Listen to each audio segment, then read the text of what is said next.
اكيد ما بخليه يمشي بلاي. بدء التحضير للجزء الخامس من الهيبة على مستوى عالي كتير ومحترف كتير. إذا هو ما شبع يلعب أنا اشتقت ألعب. لك هذا بيتي وأنا حر علي صوتي في مثل ما بدي، واللي ما بعجبه البيت بتفوت جمل. معصب كتير هالجزء، شو القصة؟ مجنون طق دماغه يعني. والجمهور لاحظ هالشي من الحلقات الأولى لمسلسل الهيبة الرد، وشاف التغيير الكبير بشخصية شاهين، خاصة بعلاقته مع زوجته منى وابن عمه جبل شيخ الجبل. بس لا تنسى شاهين، هذا بيت شيخ الجبل، ولاد عمك واخوال ابنك، هذا بيت العيلة. العيلة انتهت من لما الأيدي اللي قتلت أبي طلعت من هون من جوا.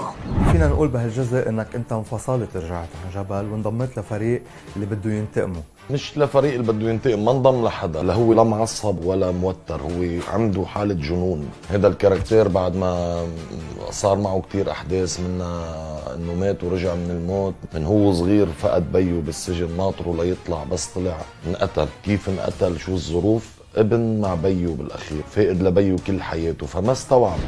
إن شاء الله عن قريب بتسمعي خبره.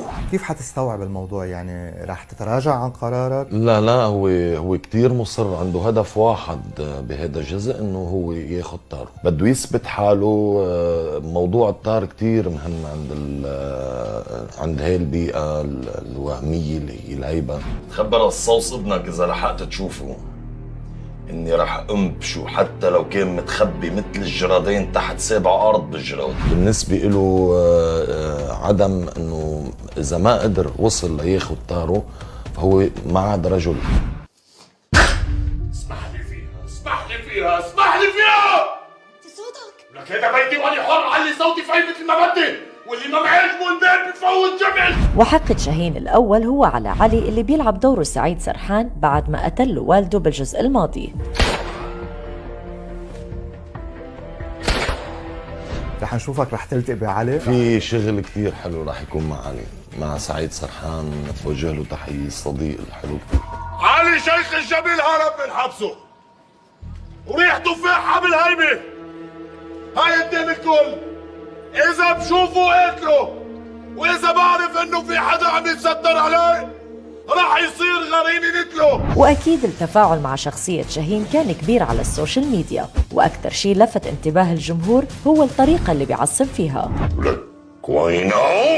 بقلدوك كيف بتعصب، يعني طريقة تعصيبك الزايدة شوي عن اللزوم، بضايقك هذا الشيء؟ لا ابدا بالعكس، بس انا بدي اقول انه هو هذا الكاركتير هيك بيعصب. اذا لاحظت انه هو ما عنده حلول وسط، هو عكس جبل تماما اللي بيفكر بعقله، هادي رايق، اقرب لصخر اللي هو كمان عصبي. بس شاهين بيروح للماكسيموم، اذا حب بحب بشكل مجنون، واذا عصب بيعصب بجنون. شفناه بكل المواقف عم بيكون اكستريم.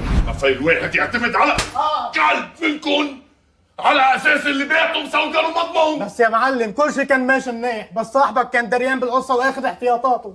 روح نبل من الجبلة، نبل. لكن ما قدر يروح للآخر بردة فعله بعد لقائه بجبل لأول مرة بالحلقة الماضية، وعلي كان سأله عن توقيت هاللقاء.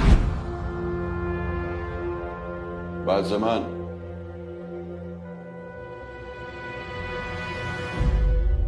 لهلا بعد ما التقيت بجبل بالمسلسل رح تلتقي فيه قريبا؟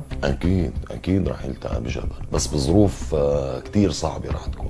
وانضم لهم بهالجزء عادل كرم بدور نمر، وديما قندلف بدور رانيا بنت خال جبل اللي كمان راجعة تنتقم لمقتل والدها. يعني كان فيك مثلا لبنت مثلي تقطف لها عم توجعني. وانتي كمان رح تلتقي بديما اندلف؟ اكيد. أنا ما بعرف أخسر. بهالجزء انضم لكم عادل كرم، خبرني كيف بتوصف التجربة تبعيته؟ سكر هيك اضافي حلو كتير. بحب كتير كيف عم بيلعب دور الشر، ما بخول اعطي رايي باستاذ عادل، يعني صديق كمان، كيف عم بيلعب دور الشر بنعومه بهدوء. ست سوريا سامع بما لا تشتهي السفن. ورغم النجاح اللي عم بيحققه هالجزء والتصدر الترند لأكثر من مرة، إلا أنه المسلسل تعرض لبعض الانتقادات بعد عرض الحلقات الأولى منه. في ناس قالوا انه ما في تسلسل كتير بالاحداث، في ناس قالوا انه عم بتزيدوها شوي، انت شو ردك على هالانتقادات؟ لا انا بقول الهيبه وهلا بهذا الجزء ما مشي بنمطيه ابدا، عم بيغير مساحه، عم بيغير احداث، عم بيصدم الجمهور. يمكن عشان هيك دائما عم بيكون في ردود فعل. كل زت سلاحنا. بس اليوم نحن بغير مستوى تماما، يعني اذا بترجع بتتابع كل جزء لحاله، هذا الجزء غير وكأنه نسف.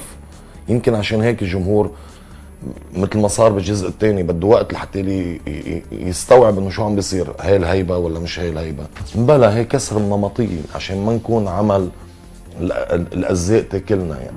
وصار أكيد أنه أحداث الهيبة رح تستمر بالعام الجاي بعد ما أعلن المنتج صادق الصباح عن جزء خامس رح يعرض برمضان 2021. انت موجود بالجزء الخامس؟ اكيد ما بخليه يمشي بلاي.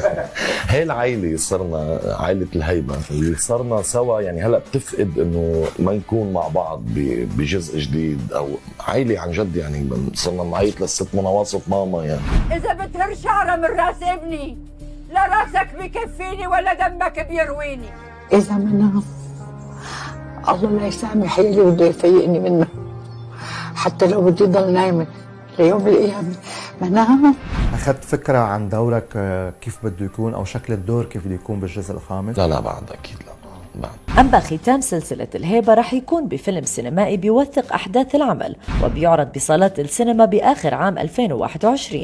يعني هو الفيلم رح يكون مثل أرشيف أو رح يجمع الأجزاء الخمسة بفيلم واحد، يرجع يسترجع الأحداث، كيف حيكون شكل الفيلم يعني؟ عن جد ما بعرف، بتصور هذا الجو. كمان الشركة بعد ما أخذت قرار غير إنه يكون عندها فيلم اسمه الهيبة، هيبة شو ما بعرف، بس على مستوى عالي كتير ومحترف كتير. رح تكون انت موجود بالفيلم اللي حينعمل؟ ما بعرف شركة الصباح ميديا شو اخذ قرارات، يعني لما بتصور الفيلم لحديت هلا بعد ما بلش ينشغل، يعني التركيز بالشركة على الجزء الخامس. متحمس كثير لفكرة الفيلم، اشتغلنا كلنا بتصور عنا نفس الاحساس على مدار 5 أجزاء رح يكونوا بالهيبة. حلو كثير انه نأرشف عملنا. اذا هو ما شبع يلعب انا اشتقت العب.